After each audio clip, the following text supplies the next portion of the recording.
বাংলাদেশ জামায়াতে ইসলামীর নিবন্ধন এই রিলেটেড আপনারা জানেন যে গত 1 তারিখে মহামান্য অ্যাপেলেট ডিভিশন 2013 সালে হাইকোর্টের একটি রায়ের মাধ্যমে জামায়াতে ইসলামীর নিবন্ধন যে বাতিল করা হয়েছিল সেটাকে সেট অ্যাসাইড করে স্ট্যাটাস কো এন্টে অর্থাৎ পূর্বাপর অবস্থায় ফেরত নেওয়ার ব্যাপারে নির্দেশনা দিয়েছেন এবং আদেশের কপি অতি সত্বর অ্যাট ওয়ান্স নির্বাচন কমিশনে পাঠাতে বলেছেন এবং তার ব্যবস্থা নিতে বলেছেন। বিধায় আমরা এটা নিয়ে আলোচনা করেছি।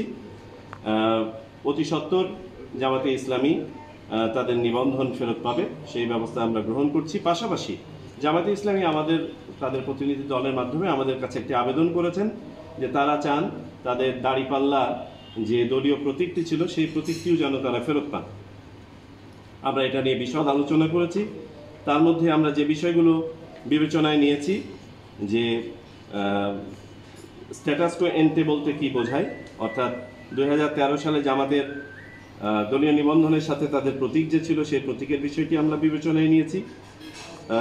2 নম্বর আমরা বিবেচনায় নিয়েছি যে নিবন্ধন প্রজ্ঞাপন যেটা দেওয়া হয়েছিল জামায়াতে ইসলামীকে 5 নভেম্বর 2008 সালে, সেই নিবন্ধন প্রজ্ঞাপনে নিবন্ধনের সাথে সাথে দলীয় প্রতীক হিসাবে দাড়িপাল্লা দেওয়া হয়েছিল একই প্রজ্ঞাপনের মধ্যে। আর তৃতীয়ত হচ্ছে আমরা বিবেচনায় নিয়েছি আরপিও সংশ্লিষ্ট ধারা।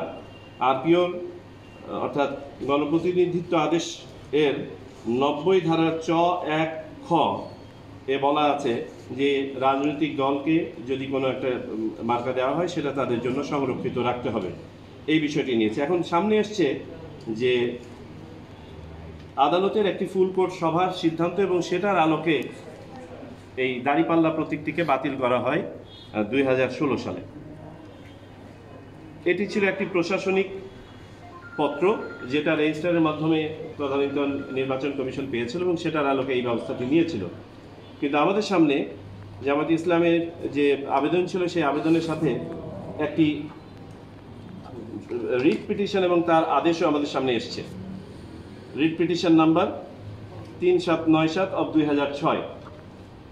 এটাতে দাড়িপাল্লা যাতে কোনো দলীয় প্রতীক না হতে পারে, যেহেতু এটা আদালতের একটা ন্যায় বিচারের প্রতীক, এই মর্মে একটি আপিল দাখিল করা হয়েছিল। সেই আপিলটা সেই সময় মাননীয় আদালত খারিজ করে দেন এবং এখানে তারা বলেছেন যে এটি নির্বাচনী প্রতীক হিসেবে ব্যবহার করার কারণে কোনোভাবেই এটা আদালতের মান ক্ষুণ্ণ করবে না এবং এই রায়টি এখনও আমাদের জানা মতে বলবৎ আছে।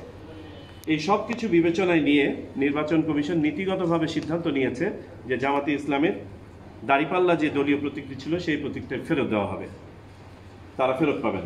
অর্থাৎ তারা তাদের দলীয় নিবন্ধন এবং দলীয় প্রতীক দুটিই ফেরত পাবেন। তবে দলীয় প্রতীকটি এখন যেহেতু আমাদের এসআরও করতে হবে, এটা একটা দাপ্তরিক প্রক্রিয়া আছে, একটু সময় লাগবে।